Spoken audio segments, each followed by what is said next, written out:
Next, we are going to look at the roles in SQL Server 2012.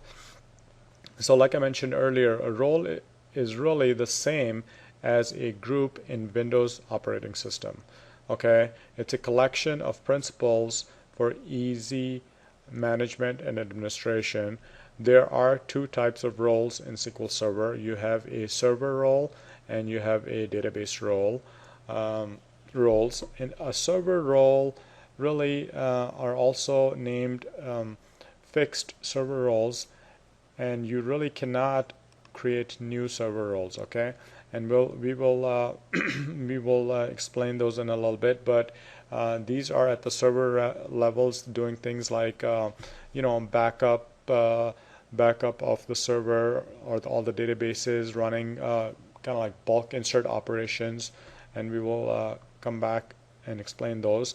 The next one is database roles. Okay, these make it easier to manage really permissions in your database level. And within the database role, you again have two types of roles. You have a fixed database roles that you cannot change, and they're predefined. And then you have basically, flexible, or I guess you can call it user-defined database roles that you can create.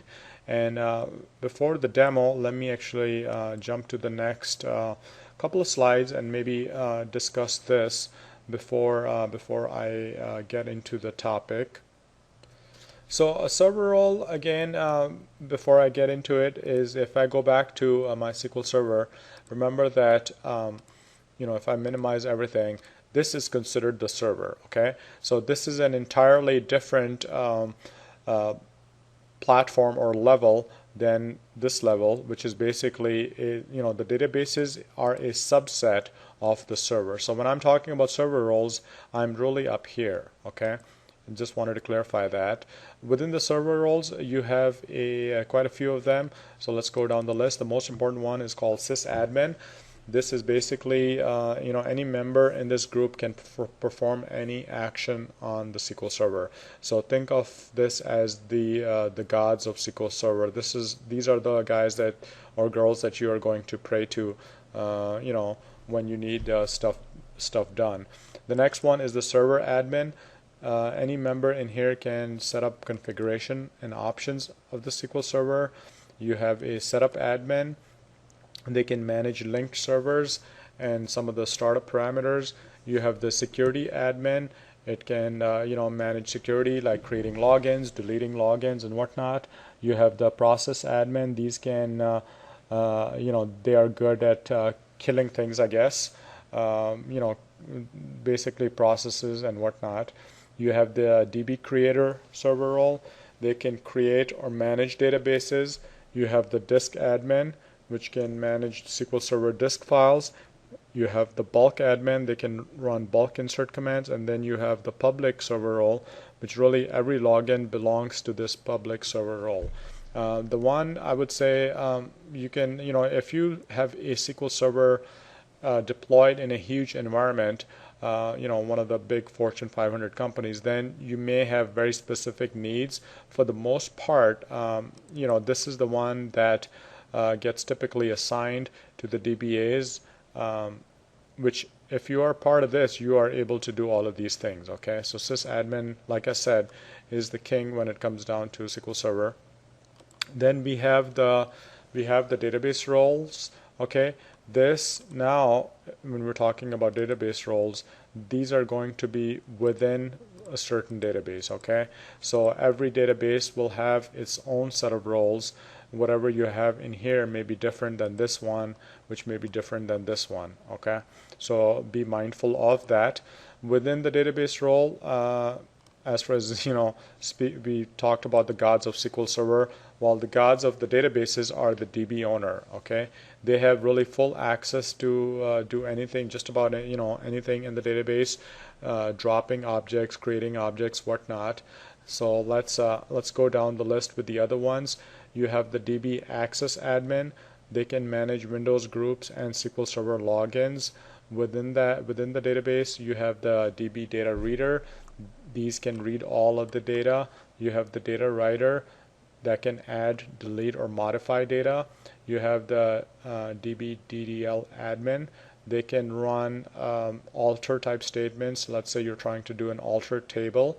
You have a security admin. They can control the memberships and permissions. You have a backup operator. They can back up a database. Deny data reader. They can't view data within the database. And you have the deny writer. They can't change any of the database. So quite a bit of information. Let us go ahead and switch to our demo, and then we can show you some of these things in action. So switching back to the Enterprise Manager, we are going to load up another script, which is this one here. And so as far as remember that we already added Mary as a login and a user. Now we need to add Mary to the sysadmin role. But before we do that, let me go back and look at the security tab. Actually, let's minimize everything. So when you are looking for the server roles, you need to go to the security tab, and instead of logins, you go to server roles, and this is where you have all the different options available. Like I mentioned, this is the super user. If you double click on here, you'll notice that right now, the only this one SA is basically a user that has I guess super access rights, but the only other user that I added myself is essentially a Windows login, but there are no SQL logins in here. You can obviously add and remove users in here, but I wanted to show you that because next we are going to do is add Mary to this. Okay, so let me do this.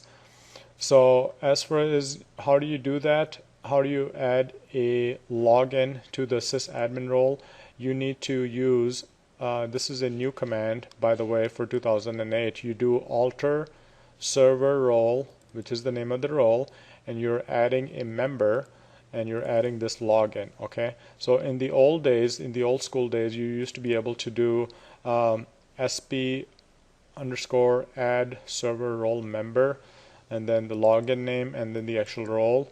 You don't do that anymore. You can simply do this. Okay, and this always has to be done within master database. So I'm going to say use master. Okay, and then I'm going to highlight this and just execute that. Okay, now after this, if I go back to my sysadmin, you'll see that Mary is in here. Okay, now obviously we did that in the Management Studio. How would you do this if you wanted to do using T-SQL? And by the way, if you wanted to drop Mary, you can do alter server role sysadmin, name of the server role, and then dropping the member, which is Mary. So moving on, checking the members in the server role. So now I basically am going to run some SQL here where I'm going to join the system object server principals with server role members. Okay, and then also join again with sys server principals in here. Okay, so I'm going to go ahead and highlight this part, and you can definitely Google this and find more information. When I run this, you'll notice that we have a user, the one we just added, Mary, in the sysadmin role, and we also have John in process admin, and we can verify that. If I go to process admin, double click on this, you'll see that John is a member. And then as far as removing it, you can remove by doing this, or you can also, if you don't know in SQL Server, you can select this drop down under script and select new query window. And so I will cancel out of this. What this is doing is doing the same statement that I already showed you, which is alter server role process admin, drop member John, and for now I'm not going to execute that. Just really wanted to show you how to do that. Now moving on to the database role, let's minimize this. So as far as the database role, as you know, they will be where in this scheme of things? Well, they will be under the database tab. So let's highlight that, select our database, which is going to be Northwind, and then within security, I will select roles.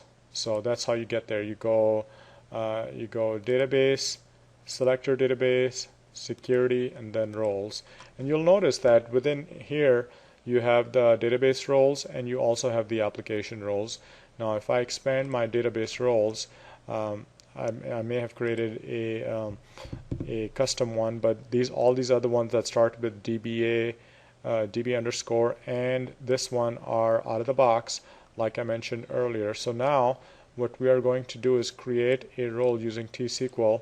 As far as doing it in the Management Studio, you simply right click here, you select new database role, and enter the information. I'm actually going to show you how to do this in T-SQL. So for now we are going to create a role called sales underscore read. Okay, so it's create role, name of the role, and you have to make sure you're in the right database. So notice if I created this, it would have been in the wrong database because we are trying to do this in Northwind, so you have to make sure you're in the right database. So I select this, I'm going to select Northwind, and then I'm going to execute it. Now if I right click and refresh, see that we do have a sales underscore read role in here. Now we are done with that. Now how do you add a member to this? Okay, because right now if you double click on sales read, notice there are no members in here. Okay, very easy. You're going to say alter role, name of the role, add member, and then the actual database user. Okay, so I have two of them in here. I'm going to select both of them and hit F5, and looks like that executed okay, which is always a good thing in SQL Server. Now when I double click on it, notice that Mary and John are in this particular role. Okay, now one thing that we did not assign is really permissions to this role.